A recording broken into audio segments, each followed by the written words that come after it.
Baik, sebelumnya Assalamualaikum warahmatullahi wabarakatuh. Dan perkenalkan, nama saya Zulfikar Ismail, kelas MS01, NPM saya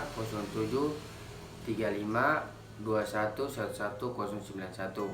Baik, di sini saya akan menjelaskan mengenai kalimat efektif.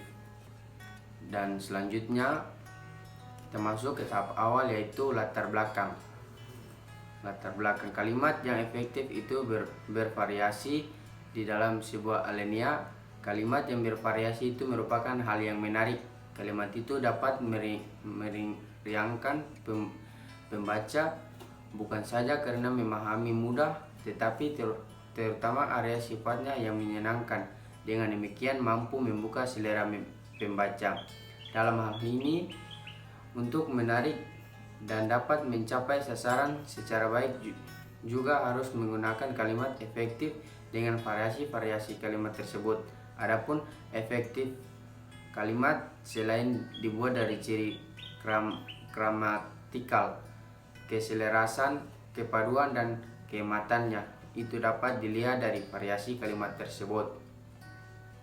Dan selanjutnya kita masuk tahap berikutnya, pembahasan kalimat efektif. Kalimat efektif secara kajian bahasa diartikan sebagai istilah untuk mengatakan suatu pekerjaan dapat berdampak sangat signifikan.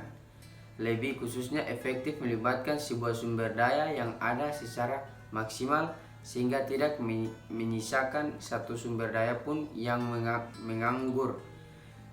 Ciri kalimat efektif adalah tegas, sedikit minimalis, jelas namun berdampak besar. Kalimat efektif adalah kalimat yang sesuai dengan kaidah bahasa baik, ejaan maupun tanda bacanya sehingga mudah dipahami oleh pembaca atau pendengar. Jadi di sini kegunaan kalimat efektif.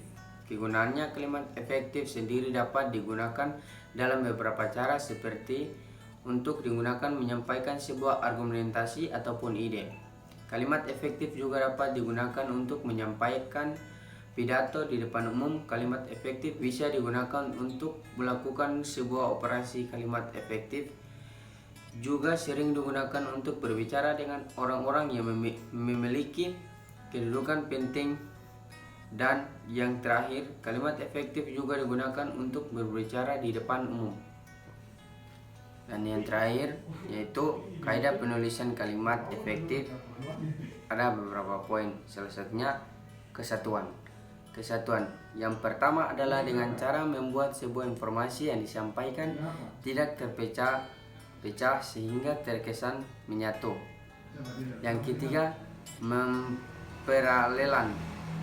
Selain itu, dalam membuat kalimat efektif haruslah memberikan sebuah imbuhan yang terdapat pada kalimat yang juga disesuaikan dengan makna secara utuh ataupun menyeluruh, sehingga di dalam kalimat ini terdapat kesamaan kata maupun imbuhan yang digunakan di dalam kalimatnya harus memiliki kedudukan yang sejajar.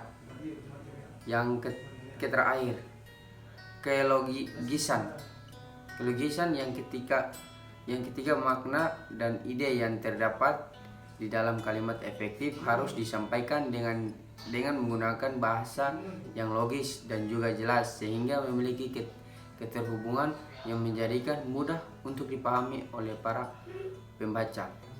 Dari materi saya di atas, kesimpulan yang saya ambil adalah efektif secara kajian bahasa diartikan sebagai istilah untuk mengatakan suatu pekerjaan dapat berdampak sangat signifikan. Lebih khususnya, efektif melibatkan semua sumber daya yang ada secara maksimal sehingga tidak menyisakan satu sumber daya pun yang menganggur. Ciri kalimat efektif adalah tegas, sedikit, minimalis, jelas namun berdampak besar. Kesimpulan adalah sebuah kalimat dapat dikatakan kalimat efektif apabila menggunakan kaidah ejaan yang disempurnakan, mempunyai subjek dan predikat, tidak bertele-tele dan tidak ambigu atau multitafsir. Baik, itu penjelasan mengenai materi saya. Lebih dan kurangnya Saya mohon maaf. Wabillahi taufiq wal hidayah. Wassalamualaikum warahmatullahi wabarakatuh.